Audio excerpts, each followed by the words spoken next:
Welcome to the next module of the Influencers Project. The aim of these short digital resources is to help you to develop your digital and social media literacy. In this lesson, you will have a chance to broaden and systematize your knowledge about copyright and credit attribution. This area remains important for those who create, share, and use the content in their influencer activity. Despite its legal connotations, it is quite easy to be fair on the internet knowing basics of the copyright. Let us introduce to you some useful information. In this material, we will deal with copyright, which means literally a right to copy. However, the real scope of the copyright is broader than copying and covers reproducing, displaying, distributing copies, and performing the work in public. The main objective of copyright is to protect the creative work of authors to ensure their economic right to receive revenue and their moral right to authorship, to attribute the work to them as creators.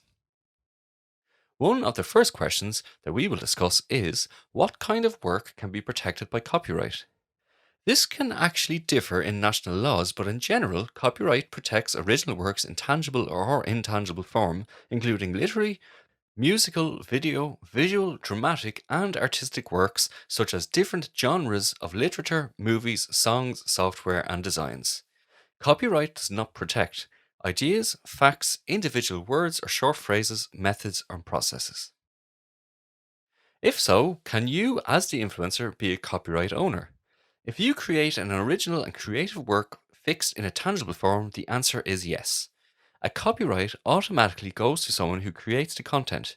You do not need to apply for it, and the work doesn't need to include a copyright symbol. The moment you fix your work, for instance, save it as a file on your computer or phone, is the moment when the copyright protection starts. Remember that the ideas themselves are not protected.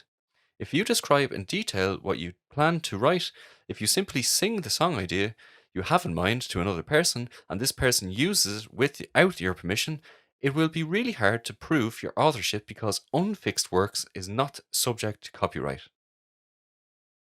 As the copyright owner, you have exclusive right to reproduce, control the copymaking, to create derivative works such as sequels, series, spin-offs, translations, and adaptation. You can also control and benefit from distribution and displaying your work. How to proceed with registration if there is no such thing as an international copyright protection?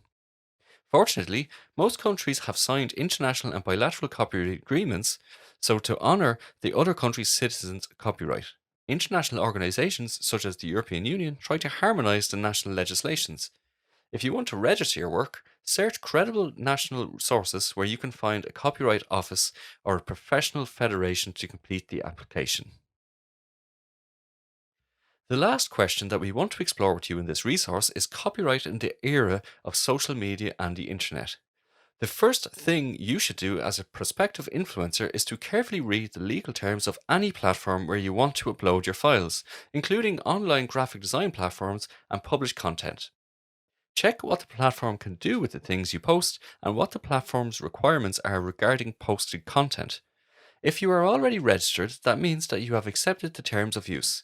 You can still look for the copyright policy of the platform and check if each point is clear to you. If not, you can find guidelines, manuals, and frequently asked questions that will help you to understand the policy. What is important is the fact that when you post your work, you may grant a platform the license to use your content. If you want to have full control over your work in terms of who uses it and how, do not post it on social media. The second thing that you should make sure is your own content that you have created or you have permission from the copyright holder, for example, the taker, author of a photo, etc. If you want to post something you have found on the internet, you can use works from the public domain or links to the original source, for example, the official author's channel. If you want to make sure your own content is shareable but the attribution is still important to you, think about putting your logo, your name, or the name of your profile directly on the picture. Have you ever noticed that someone used your work and claimed ownership of it? As a copyright holder, you can report a copyright infringement. If the situation occurred on social media, you can complete a report or contact the assigned authority. The portal or application will look at your query and investigate your report. If your rights were in fact infringed, the content might be deleted. Remember, only the copyright holder can report the infringement. If you see something that violates a person's copyright, write them a message and link the material. Here's a tip for you as a creator to keep in mind that in some cases, even if you unintentionally shoot a video with someone's copyrighted work, seen in the background for example, your video might be taken down from a site. You have now completed this short video which looked at the basics of copyright and your rights as a copyright owner. In our next visual resource, we will help you to understand the limitations and exceptions to a copyright. You will learn how you can use the content from other authors in your personal and professional activities. And for more resources that will help you to develop your digital and social media literacy, please visit the Influencers Project website at www.influencersproject.eu.